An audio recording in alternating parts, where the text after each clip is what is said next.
10th। तो आज हम चैप्टर 2 स्टार्ट कर रहे हैं, पॉलिनॉमियल्स। ये आपने क्लास 9th में भी पढ़ा होगा। तो पॉलिनॉमियल होता क्या है? तो पॉलिनॉमियल होता क्या है? Poly means many and nomial means terms. So an algebraic expression which has many terms. Okay, अब पॉलिनॉमियल होते हैं 3 टाइप्स के। 3 टाइप्स ऑफ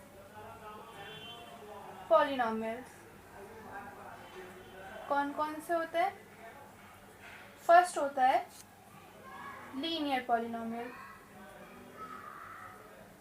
लीनियर पॉलिनॉमियल, इसका जो जनरल फॉर्मूला होता है वो होता है ax प्लस b।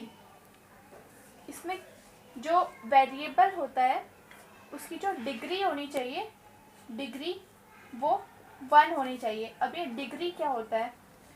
डिग्री होता है highest power of variable. Highest power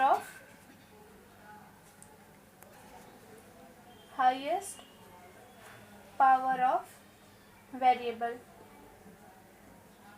यहाँ पर वेरिएबल क्या है? x। x वेरिएबल है और x की हाईएस्ट पावर क्या है? 1। जब x वेरिएबल की हाईएस्ट पावर 1 हो तो वो हो जाएगा लीनियर पॉलिनॉमियल। यहाँ पर a क्या है? Coefficient of x। Coefficient of x और b क्या है? Constant term. ये सब आपने 9th क्लास में पढ़ा होगा, कांस्टेंट टर्म। ओके, तो जो लीनियर पॉलिनॉमियल का ग्राफ होता है वो हमेशा स्ट्रेट लाइन होती है। ओके, अब सेकेंड टाइप है क्वाड्रेटिक पॉलिनॉमियल। क्वाड्रेटिक पॉलिनॉमियल, इसमें क्वाड का मीन्स होता है 2। इसका जनरली इसको कैसे लिखते हैं? ax² plus bx plus c। इसमें डिग्री क्या है वेरिएबल की? यहाँ पे डिग्री क्या है? 2। तो क्वाड्रेटिक पॉलिनॉमियल में जो डिग्री होती है वो 2 होती है। यहाँ पर a क्या है?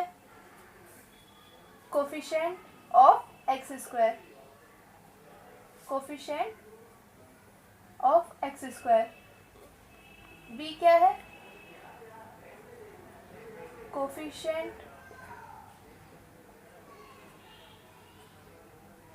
ऑफ x और c कांस्टेंट टर्म।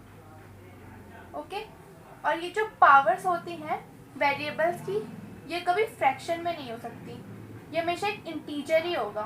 ओके, जो क्वाड्रेटिक पॉलिनॉमियल का ग्राफ होता है ये होता है पैराबोला। इसे पैराबोला कहते हैं। ऐसे ये होता है क्वाड्रेटिक पॉलिनॉमियल का ग्राफ। तो ये क्या होता है? पैराबोला कहते हैं इसको।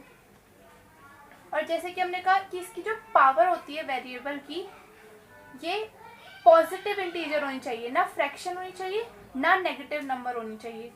ये होनी चाहिए एक पॉजिटिव इंटीजर। ओके, तो अब थर्ड पार्ट है क्यूबिक पॉलिनॉमियल। क्यूबिक का मतलब समझ के होंगे, पावर। इसमें पावर क्या होगी? 3। इसको जनरली कैसे लिखते हैं? ax³ plus bx² plus cx plus d। इस फॉर्म में इसको हम लिखते हैं। अब इसका ग्राफ कैसे बनता है? हमने पैराबोला में बनाया था ऐसे यू टाइप। अब इसमें ऐसे बनता है इसका ग्राफ थोड़ा।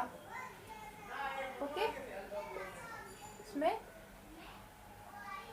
ऐसे बनता है क्यूबिक पॉलिनॉमियल का ग्राफ। ओके, और कैसे बन सकता है इसका ग्राफ? ओरिजिन से ऊपर से भी बन सकता है। ओके, ये हो गया क्यूबिक पॉलिनॉमियल के ग्राफ। तो हम एक्सरसाइज 2.1 पे आ गए हैं। 2.1 में एक ही क्वेश्चन है। तो क्वेश्चन क्या है? The graphs of y equal to px are given for some polynomials px, find number of zeros of px। तो ये ग्राफ दे रखे हैं, इसमें नंबर ऑफ जीरोस बताने हैं।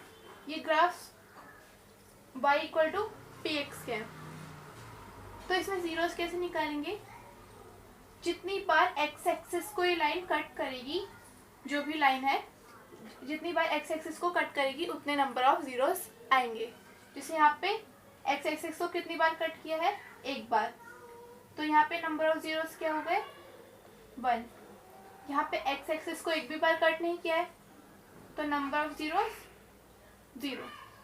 यहाँ पे 1 2 3 4 5 टाइम्स x एक्सिस को कट किया है, तो नंबर ऑफ जीरोस हो गए 5। ये बहुत सिंपल क्वेश्चन था, इस एक्सरसाइज में एक ही क्वेश्चन है। ओके, तो ये नंबर ऑफ जीरोस थे। जीरोस को ही कहीं कहीं पे रूट्स भी लिख देते हैं, जीरोस को ही रूट्स भी लिख देते हैं कहीं पे, तो कंफ्यूज मत हो जाना, रूट्स और जीरोस एक ही बात है। ओके, तो ये जीरोस बोलते क्यों हैं? तो जो भी पॉलिनॉमियल होगा, px पॉलिनॉमियल जो भी होगा, उसमें जब जिस पॉइंट पे वो x एक्सिस को कट कर रहा है, वो वैल्यू जब हम पॉलिनॉमियल में डालेंगे तो जो वैल्यू आ जाएगी वो 0 आ जाएगी, इसीलिए इन्हें जीरोस कहा जाता है। तो अब हम आ गए हैं एक्सरसाइज 2.2 पे। 2.2 का फर्स्ट क्वेश्चन क्या है? Find number of zeros and verify the relationship between the zeros and the coefficients. अब इसमें क्या होता है? पहले तो ये जो पॉलिनॉमियल है इसके सिंपल जीरोस या रूट्स निकाल लेते हैं by middle term split. Middle term split आपने 9th क्लास में किया होगा। -6x minus 2x plus 6 x minus 3 minus 2 x minus 3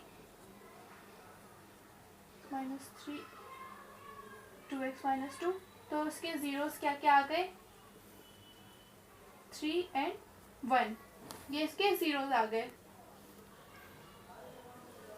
तो जीरोस आ गए 3 और 1। अब इसमें वेरीफाई करना है, तो वेरीफाई कैसे करते हैं? तो पहले सम ऑफ जीरोस निकालेंगे। सम ऑफ जीरोस, जीरोस क्या है? 3 and 1, तो दोनों का सम क्या आ रहा है? 4। अब इसी को हम कोफिशिएंट वाले टर्म से निकालेंगे। अब कोफिशिएंट से कैसे निकाल सकते हैं? तो इसके लिए -b/a करते हैं। -b क्या है? Coefficient of x, coefficient of x, and a क्या है? Coefficient of x²। ओके, तो जब इससे करेंगे तो यहाँ पे b क्या है? -8, और a क्या है? 2।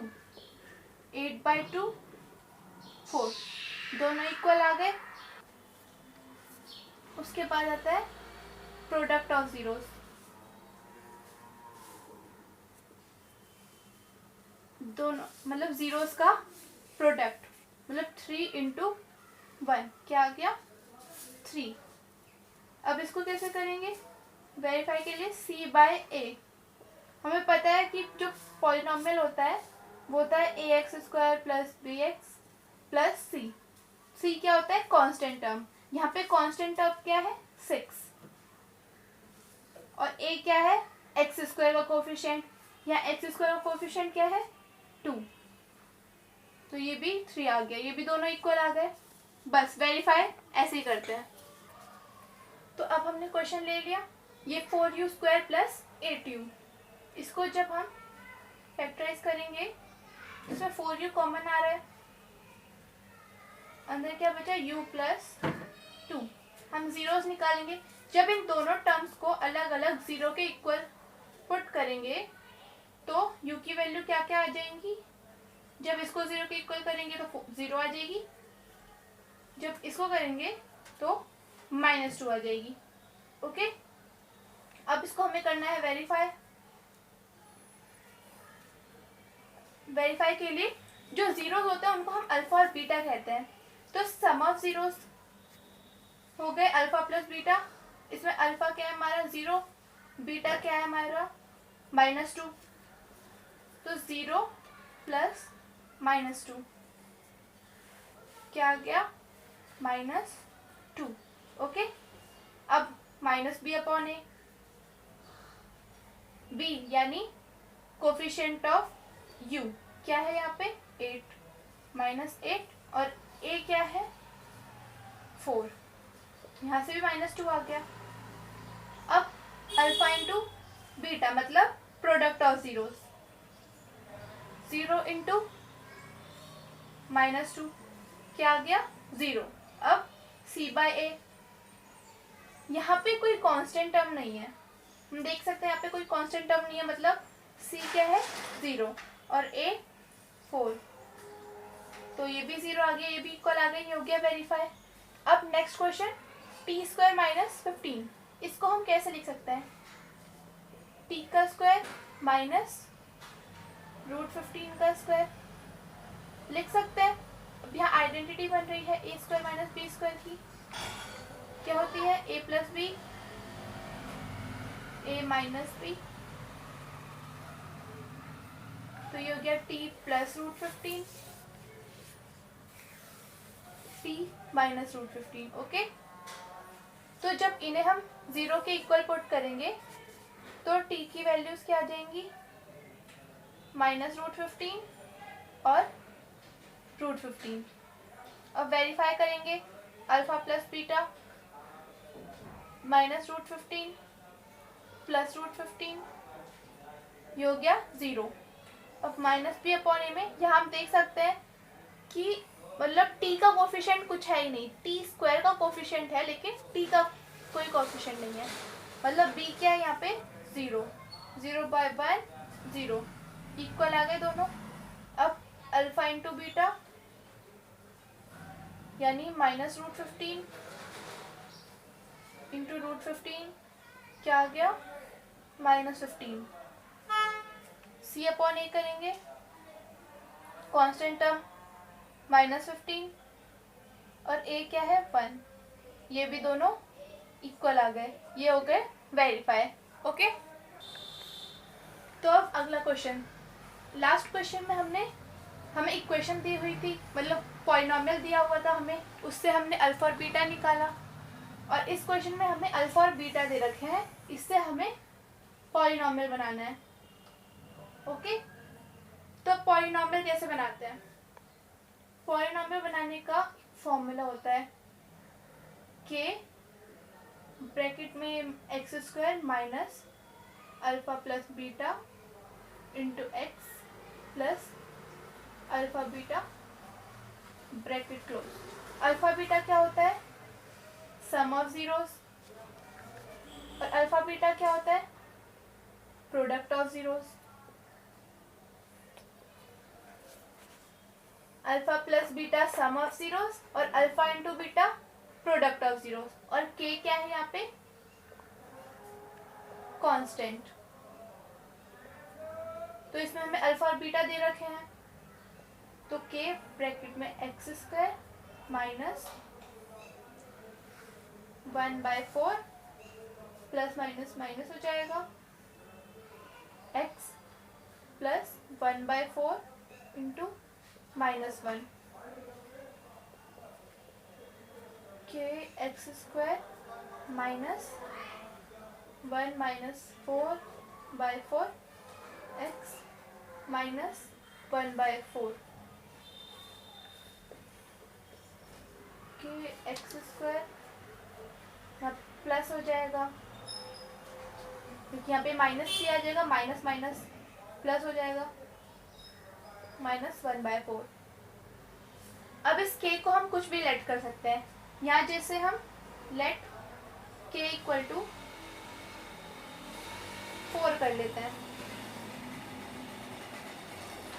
जब k इक्वल टू 4 कर लेंगे तो पॉलिनॉमियल फिर क्या बन जाएगा, एक्स स्क्वायर मतलब 4x स्क्वायर हो जाएगा ये, प्लस इसे 4 से मल्टीप्लाई करेंगे। इस केस में हमने 4 ले लिया ताकि डिनोमिनेटर से 4 इजीली हट जाए, वरना अगर डिनोमिनेटर में 4 ना हो मतलब नॉर्मल हो तो यहाँ पे कुछ भी ले सकते हैं, 1 भी ले सकते हैं। तो हमने इसको लिया तो ये आ गया 4x square plus 3x minus 1। ये बन गया हमारा पॉलिनॉमियल। तो आज के वीडियो में इतना ही। अब नेक्स्ट वीडियो में हम आगे की एक्सरसाइज करेंगे और कुछ इंपॉर्टेंट क्वेश्चन भी करेंगे हम नेक्स्ट एक्सरसाइज में। और अगर इस एक्सरसाइज में आपको कोई क्वेश्चन ऐसा लगा जो आपको समझ ना आया हो या फिर अलग से कोई क्वेश्चन हो तो कमेंट बॉक्स में आप मुझसे पूछ सकते हैं। तो अब नेक्स्ट वीडियो में मिलते हैं। अगर ये वीडियो आपको पसंद आया तो इसको लाइक करना और शेयर करना और हमारे चैनल को सब्सक्राइब करना मत भूलना।